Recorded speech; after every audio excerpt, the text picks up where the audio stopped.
옮겨져서 처리 작업을 하고 있지만 부근 3km 구간에서 속도 많이 떨어져 있습니다. KBS 교통정보센터였습니다.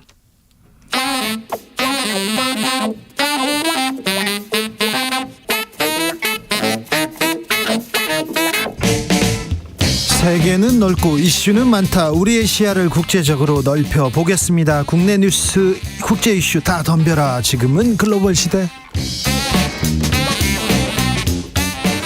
국제적 토크의 세계로 들어가 보겠습니다. 군사 외교 안보 전문가 김종대 전 의원. 안녕하십니까. 세계적인 평론 스케일 임상훈 인문결 연구소장, 어서 오세요. 안녕하십니까. 네. 뵙고 싶었습니다. 물어볼 일이 많았어요. 세계 국제 뉴스들 많았거든요. 예. 먼저 김종대 의원님, 네. 전공은 아니랍니다. 백재권 교수랍니다. 그거는 네. 제가 경찰 조사 받을 때 네. 이미 뭔가 좀 분위기가 이상했어요. 어떻게 이상했어요? 육군에서 착각하지 않았을까요? 자꾸 이 질문을 하는 육군에서 착각했다. 이런 질문을 하더라고요. 그리고 또 한 가지, 제가 그 유튜브 방송에서 별의별 사람 다 왔다 갔다 그랬거든요. 네. 그중에 천공은 극히 일부다. 이 발언에 굉장히 주목하던데요. 그래요? 그리고 얼마 있다 나니까 드디어 딴 사람이 나오더라고요. 네. 그래서 이거는 그 CCTV 영상이 재판에서 공개돼야 됩니다. 그러면은 엄청 쏟아져 나올 겁니다. 자, 그런데요, 국가 중대사인데 풍수를 볼 수 있는 거 아니냐. 네. 외국에서도 다 본다, 이런 얘기가 있는데 왜 안 됩니까? 아니, 그러면 천공이 왔다 간 게 왜 명예훼손이라고 고발합니까? 역술인이 왔다 간 거 명예훼손이라면서요. 그러니까요. 그런데 그러면 풍수 다른 전문가가 오면 또 그건 된다는 겁니까? 아니, 그러니까 말이 이게 엉켜버리면은 뭐는 되고 뭐는 안 된다는 그 기준이 뭡니까? 그 다음에 이번에 이런 어떤 사태를 봐서 아시겠습니다만은 대통령 관저는 국가 가급 특수시설이거든요. 예. 여기에 그 당시엔 군사시설이었어요. 네. 민간인이 와서 이걸 휘젓고 다닌다? 아니, 이게 어떻게 정상국가입니까? 거기에다가 어디 묘자리 보고 이사갈 길을 택하는 거야 할 수도 있어요. 그런데 이게 지금 국가대사예요. 네. 왜? 이렇게 보면은 이게 보통 문제입니까, 이게? 군사시설이다. 그것도 또 좀 감안해야 과학을 됩니다. 좋아하는 정부 아닌가요? 네. 근데 그건 과학하고 대척점에 있는 건데. 글쎄, 이거는 재판에서 모든 자료가 공개돼야 돼요. 알겠습니다. 네, 좀 지켜보겠습니다. 아무튼 천공은 안 되고 백재권 교수는 된다. 이 논리는 조금 아닌 것 같은데요. 자, 내일 27일은 정전협정 70주년입니다. 북한에서는 전승절이라고 자기네들이 주장하는, 그냥 그렇게 얘기하는데요.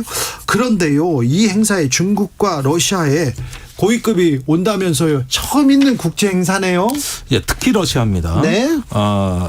세르게이 쇼이구 예. 그 현재 국방장관이 직접 옵니다. 국방부 장관이요? 예. 지금 이 우크라이나 전쟁으로 굉장히 어려운 처지에서 네. 자리를 지켜야 될 국방장관이 온다. 전 이게 놀라웠어요. 중국 측은 전인대 그 부위원장이니까 우리로 얘기하자면 국회 부의장급이에요. 네. 리홍장. 네. 예, 이래서 그다지 그 의례적인 방문 외에는 특별할 거 없이 그냥 사절단이 왔구나 하는데, 러시아 국방장관이 온 건 다르죠. 이거는 현재 전쟁 중에 북한과 러시아의 군사적 결속을 과시하겠다는 얘기고요. 그렇게 보여집니다. 예. 지금 러시아 국방부 장관이 중요한 파트너다 북한은 국방 협력 강화하겠다 이렇게 얘기했어요. 작년부터 계속 해온 얘기인데, 문제는 북한과 러시아 간의 이 전쟁 중에 군사 협력이 강화되면, 이거 한국 전쟁 이후로 처음 있는 일 아닙니까? 그러면 북한이 러시아의 후방 병창기지 역할을 수행할 수가 있느냐, 또 국제 제재를 떨고 러시아로부터 고급 군사 기술을 얻을 수 있느냐, 이런 게 관심사예요. 그러면 외교부 장관이 오면 되지 왜 국방부 장관이 왔느냐? 그 이야기할 당사자잖아요. 무기 얘기할 거 아니에요. 무기 얘기도 그렇죠. 그러니까 결국은 지금 전쟁 양상이, 우크라이나 전쟁이 한동안 지상전 양상이었는데 최근에 들어와가지고 다시 대포 미사일, 이렇게 원거리 포격전으로 바뀌었습니다. 그러니까 지상에서의 어떤 전투가 없이 이렇게 주로 공중전을 하고 있거든요. 그러니까 이럴 때는 다량의 포탄과 미사일이 들어가겠죠. 어디서 구할까요, 그거를? 그러니까 이런 면에서 군수 협력도 있을 수가 있고, 그 다음에 이제 러시아 점령지에 재건을 하는데 노동력 예. 이런 부분도 북한이 수출하려고 할 겁니다. 지금 중국에는 많이 나가 있어요. 자, 우크라이나 전쟁을 두고 이제 남한의 무기, 북한의 무기가 지금 주목받고 있습니다. 이런 상황에서 블라디미르 푸틴 러시아 대통령이 중국을 방문한답니다. 10월인가 방문한다고 네, 하죠. 네. 북한, 중국, 러시아 지금 긴밀하게 지금 돌아가는 것 같습니다. 그렇죠. 이제 국방장관은 북한으로 오고 푸틴 대통령은 직접 중국으로 가고 예. 이제 그 러시아의 이 아시아 중시하는 그 동맹 체제 이런 것들을 이제 우리가 예상을 해볼 수가 있고, 그리고 아까 이제 그 러시아 국방장관이 이제 저 북한을 방문한다는 그것도 다른 각도에서 하나를 보면은 그 러시아 내부 상황 또 하나 우리가 이제 주목할 만한 게 있는 게, 그 얼마 전까지 그 바그너 그룹이 그 내란을 일으키려고 하다가 실패하고 내란을 일으켰죠.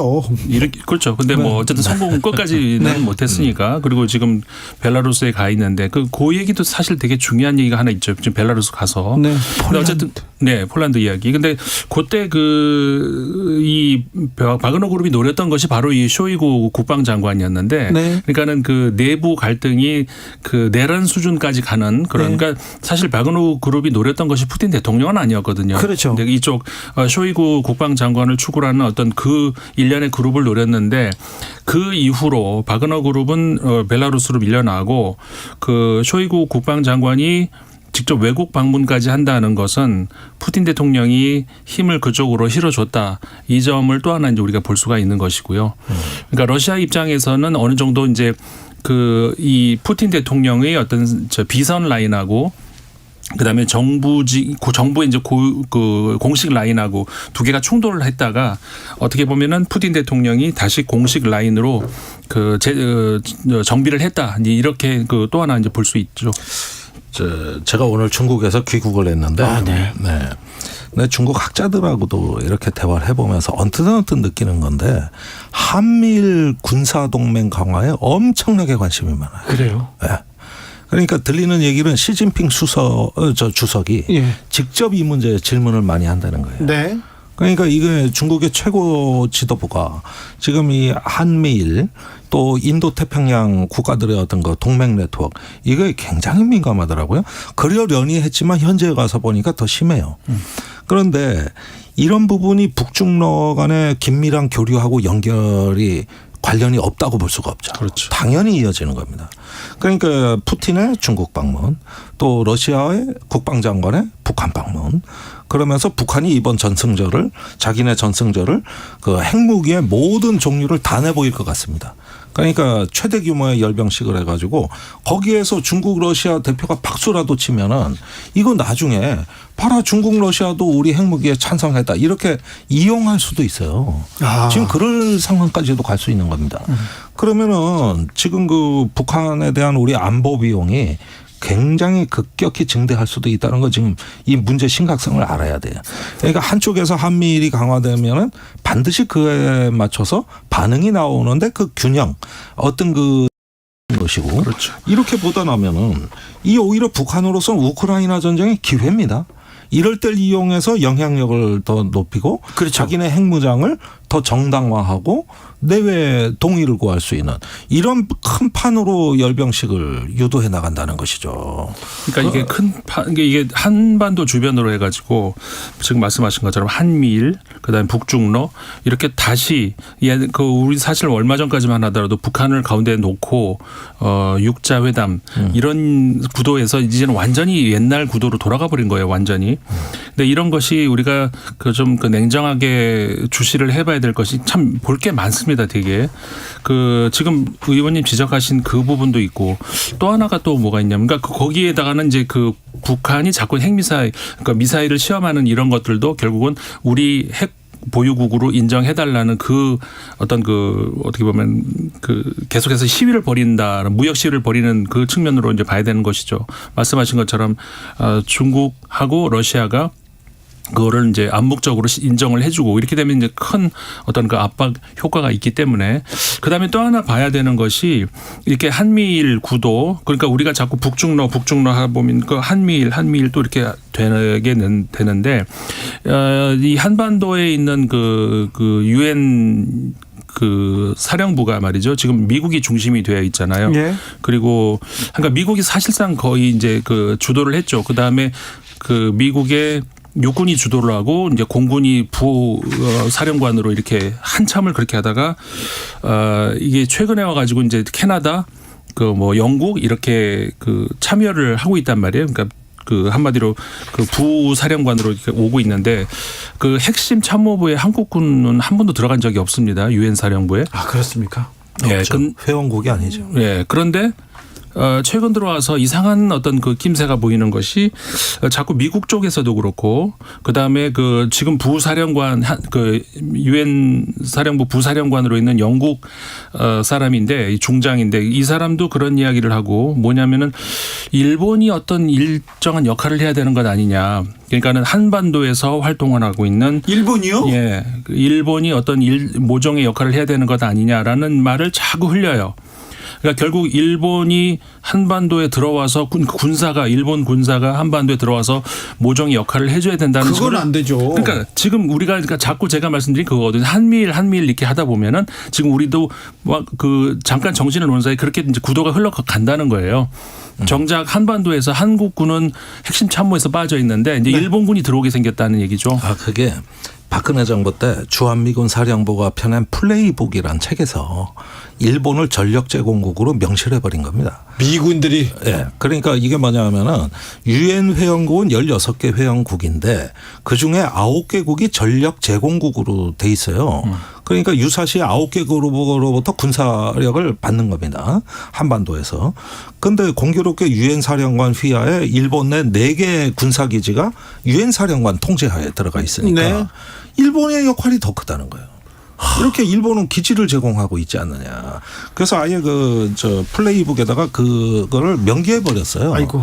이게 오래된 사고 방식인데 한미일 동맹이 진화한다 그러면 이런 문제들이 해결이 되는 거예요. 아니, 앞으로 큰 숙제네요. 예, 그렇습니다. 그래서 지금 이 세력 균형이 재편되고 있는 이런 상황에서 한미일 대 북중러는 전 신냉전 구도는 아직은 인정하지는 않습니다만은. 네. 일반 국민들보다 정치 지도자들이 네. 굉장히 민감하게 그걸 의식하고 자신의 어떤 권력을 고민하기 시작했다. 이게 지금 굉장히 중요한. 중국과의 관계를 풀어야 됩니다. 중국과의 관계를 어찌 풀 것인가. 그런데요, 친강 외교부장은 한 달째 모습을 드러내지 않았어요. 그런데 해임됐습니다. 친강 왜 해임했냐 이렇게 외무부 대변인한테 기자가 질문했더니 제가 답하는 건 적절치 않습니다 하면서 묵묵부답으로 이렇게 넘어갔는데. 예. 글쎄 일 시작한 지 얼마 되지도 않아서 갑자기 한 달간 잠적하더니 기어이 네. 왕이 외교부장이 복귀한 거거든요. 그러니까 다시요. 네. 다시 왕입니다. 이걸 어떻게 봐야 됩니까? 아니 그런데 일단 면직의 그 사유가 뭐 불화설, 부패설, 불륜설 뭐 별의별 건강설까지 있습니다. 어떤 게 진짜인지는 전혀 알 수가 없어요. 그리고 왕위가 복귀했다는 것도 충격입니다. 네. 대개 이제 부부장을 승진시켜서 그렇죠. 새로 이렇게 외교부장을 시키면 되지. 아니 10년 동안 외교부장을 하고 정치국 위원으로 진출하신 분이 다시 왔다는 거거든요. 네. 그러니까 이런 부분은 결국은 제가 보기에 시진핑 그 1인 어떤 그 정치 체제에서 하나의 어떤 그 코어 그룹 을 강화하는 이런 어떤 시도로 봐야 되겠고 특별히 이제 중국 정치에 있어서 변화를 기대하기가 좀 힘든 거 아니냐 이런 느낌까지도 줍니다. 근데 참고로 그 청취자분들이 혹시 모르실 분들이 있을까 봐서 그러는데 그 중국의 이제 정치위원은 공산당에서 이제 외교 담당으로 왕이 같은 그건 승진한 거죠 한마디로 말하면. 그렇죠. 근데 거꾸로 좀 다시 내려온 거예요. 그러니까 국방장관이 그러니까 외교 장관이 제일 높은 자리가 아니라 그걸 거쳐서 승진을 했는데 다시 그걸 또 맡게 되는 거니까 아주 이례적이라는 거 그걸 추가로 말씀드립니다. 네. 자, 태국 정치 상황 좀 여쭤볼게요. 태국은요 선거를 했는데 뭐 이래도 되는 건가요? 아니 그러니까 이거는 조금 저는 설명이 이렇게 봐요. 필요합니다. 예. 지금 태국 총리가 선출이 안 되고 있어요. 예. 1차 투표를 했는데 전진당 이번에 네. 돌풍을 일으킨 40대 예, 아주 정치 젊은 신예가 그 핀낫이라고 하는 총리가 후보로 이렇게 투표에 됐는데 과반을 못 얻어 낙선을 했습니다. 그러니까 2차 투표를 해야 되겠다. 이렇게 되니까 이번엔 군부에서 네. 아예 한 번 낙선한 사람은 두 번째 안 된다 해가지고 투표 자체를 무산시켜 버리고 네. 그 사이에 이런 어떤 일련의 어떤 총리 선출이 합법인지 헌법재판소에 또 제소가 돼가지고 그 판결도 기다리고 있는 상황이라서 3차 투표가 지금 거의 지금 기약이 없습니다. 완전히 무정부 상태 같은 느낌을 줘요. 그런데 이 문제의 본질은 이번에 총선에서 돌풍을 일으켜 제1당이 된 전진당이 야권을 통합해서 하나의 어떤 수권 세력으로 도약하지 못하고 이 지리멸렬한 야권의 어떤 분열상을 이용해 가지고 군부가 다시 네. 정치의 판을 흔들어대는 이런 양상이 되는 거거든요. 앞으로 태국에서 상당한 혼란이 예상됩니다. 그렇게 될 수밖에 없는 것이 지금 총리를 뽑는 데 있어서 대부분의 경우는 의원 내각제 같은 경우는 국왕이 있고 의원 내각제 같은 경우에 이제 국민들이 직접 뽑는 하원에서 주로 선출을 하죠. 근데 여기서는 상원까지 상하원을 모두 합쳐서 총리를 뽑는데 이 상원 전체가 250명 정원인데 전체가 그냥 이건 선거에 의해서가 아니라 그냥 군부가 그냥 장악하고 있는 군부가 그냥 250석을 가지고 있는 거거든요. 그러니까 아무리 표를 많이 얻어도 그 야권에서는 총리를 내기가 어려운 거죠. 지금은 지난 선거에서 아까 말씀하신 전진당이 압승을 거뒀거든요. 그다음에 전진당을 포함을 해서 이렇게 야권을 다 합치면 70%의 지지를 얻었어요. 그런데도 총리가 안 된다는 거예요. 그러니까 지금 현재의 군부가 장악하고 있는 그 여권 같은 경우에는 그러니까 아까 전진당이 151석, 그다음에 태국인당이 탁신 거기가 141석 이러는데 지금 군부 그 정당들은 41석, 36석 이렇게 얻었어요. 그럼에도 불구하고 그래도 총리는 못 바꾼다는 거. 이게 지금 태국이 지금 경제 상황이 굉장히 안 좋거든요. 네. 그 성인의 한 20% 정도밖에 그 정상적인 은행 이용을 못 한답니다. 전부 그 이익권 3은행 그쪽으로 가야 되는 그런 상황까지 내몰리고 있거든요. 빚이 어마어마한 가계 부채가. 그런데도 지금 정치는 저 모양이에요. 꼼짝을 못 하고 있는 거죠. 27일 날 총리 선출을 위한 3차 투표에 나선다고는 하는데 이 지금 헌재에 가 있는 상황이지 않습니까? 근데 이 문제도 있고요. 그리고 탁신 전 태국 총리가